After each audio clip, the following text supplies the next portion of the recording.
Chapter 6, Yield Curves. Section 2, Normal versus Inverted Curves.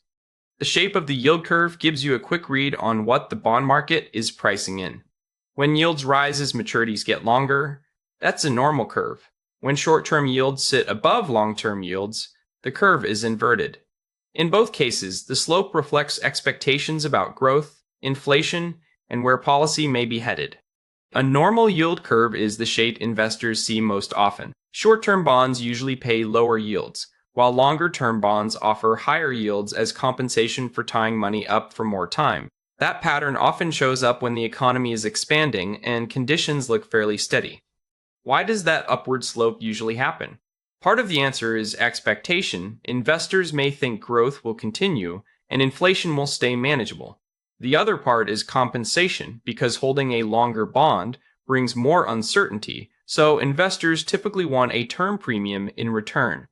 An inverted yield curve flips that usual pattern. Short-term yields move above long-term yields, so the curve slopes downward instead of upward. It's less common, and it tends to get attention because it can signal that markets expect weaker growth after a period of aggressive rate hikes. Inversions often form when policy is tight in the present, but markets think those high rates won't last. Short-term yields rise quickly as the central bank lifts rates, while longer-term yields can stay lower if investors expect future rate cuts or slower growth. Strong demand for long bonds can reinforce that move and help pull the long end down. You can simplify the curve's slope into two main forces. First, markets price in the path of future short-term rates, and second, investors ask for a term premium to hold longer maturities. When expected future short rates fall enough, they can outweigh that premium and produce an inversion. A practical way to read the curve is to start with the short end, because it tends to track central bank policy most closely.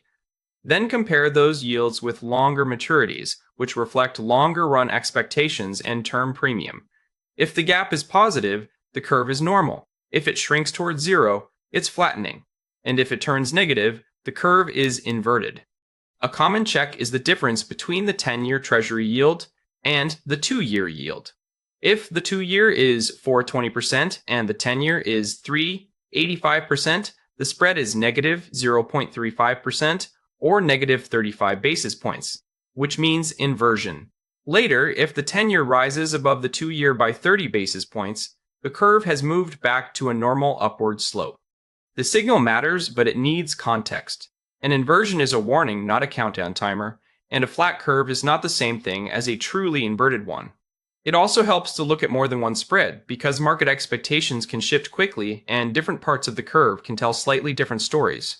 One simple habit is to compare more than one part of the curve instead of relying on a single number. For example, the 10-year minus 3-month spread may be negative, even while the 10-year minus 2-year spread is still positive. When that happens, it's a clue that near-term policy expectations and the medium-term outlook aren't sending exactly the same message.